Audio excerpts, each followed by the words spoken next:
It's all about the conversation. Arrow.net, ARROE.net. We are unplugged and totally uncut with Rea Frey. I am doing fantastic, Arrow. I love that name. It's just one of those radio names. I was in Montana trying to figure out how could I be different and try to get some ratings. And it proved to be kind of went the opposite direction because everybody said Earl and Harold and Errol. And what the heck? What was an arrow? What was that all about?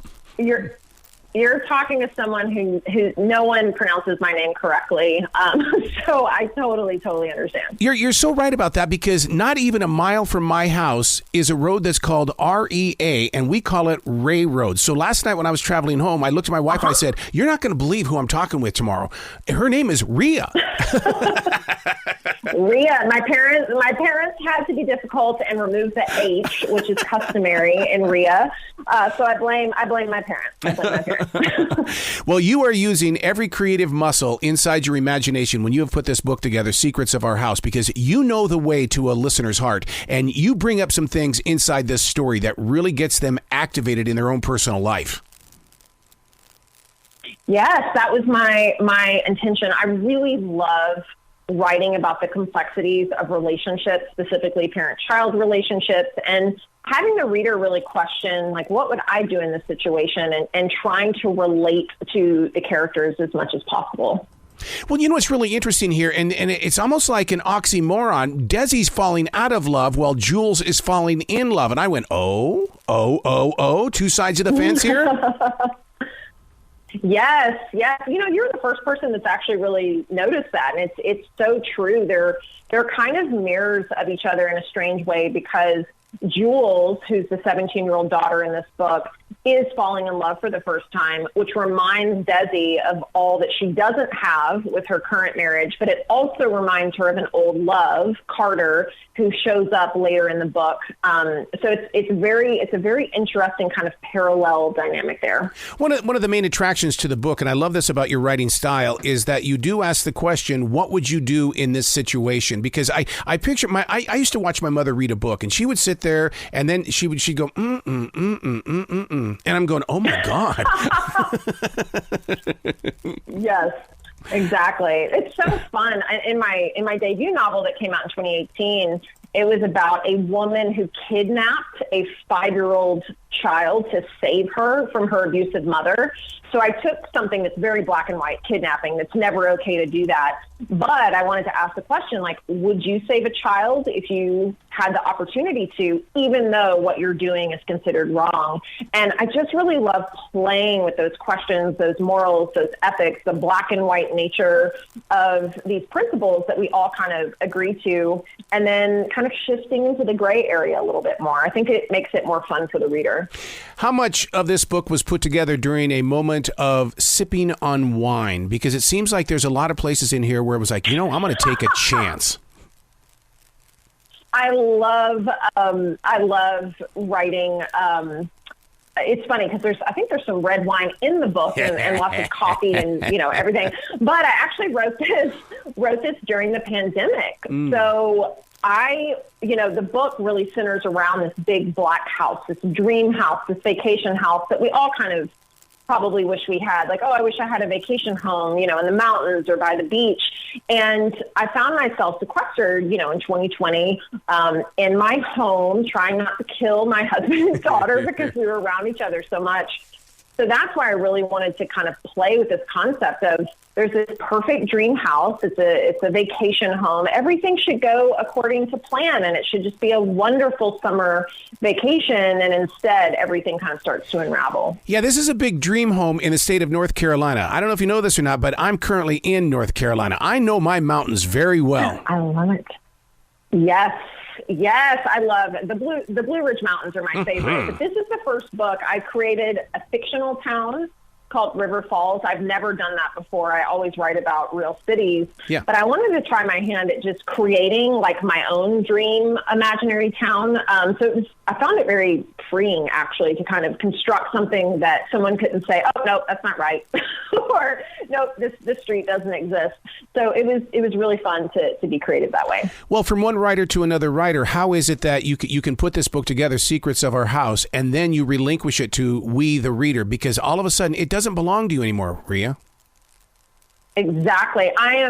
Well, you just said it. I am someone, when I write a book, turn it into my editor, we go through the process, and then it goes out into the world, I literally believe that it no longer belongs to me. I don't have an emotional attachment to it.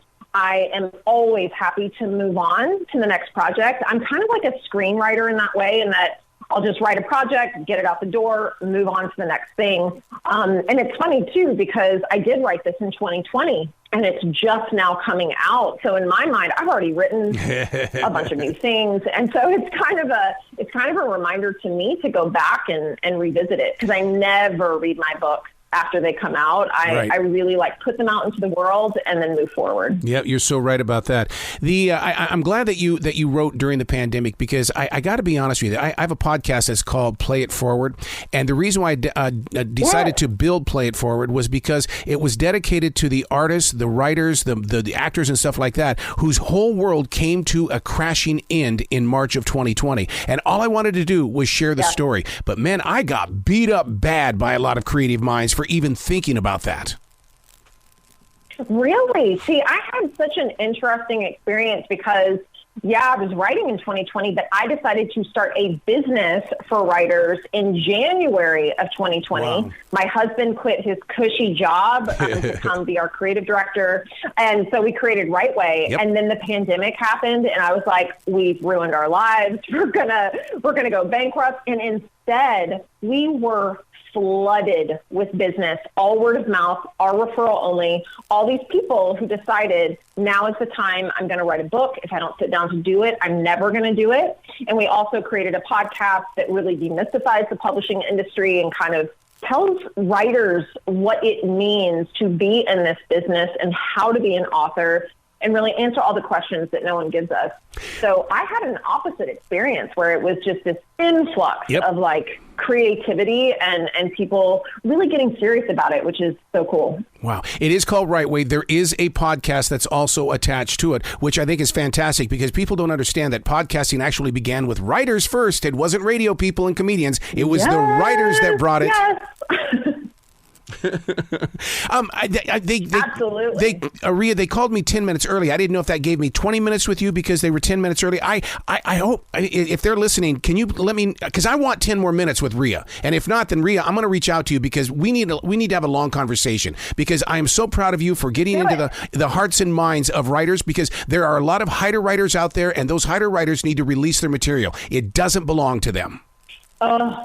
Yes, I agree. And I mean, that's the thing, is when people come to us at Right Way, whether they want to write a novel or want to write a nonfiction book, we sit there and we talk first about why they're doing this in the first place. That's the single thing that I think people need to start with, and they don't, is figuring out what success looks like for you. Why do you want to be a writer, and what does that look like for you? What are you willing to do? What are you not willing to do? And once we really dive into those goals and answer some questions and go over barriers to entry, then we can come up with a plan to either self-publish or to try to land agents and book deals.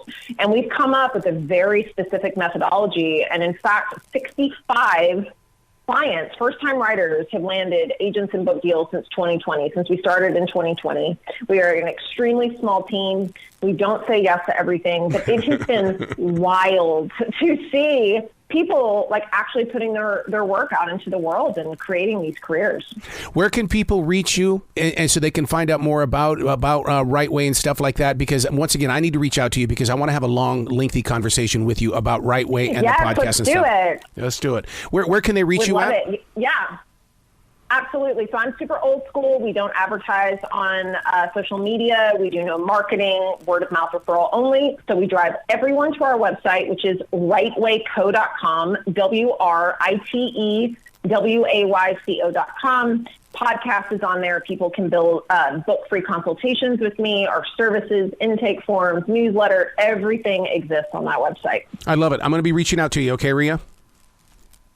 Can't wait, Arrow. I so appreciate it. Well, you be brilliant today, okay? You as well.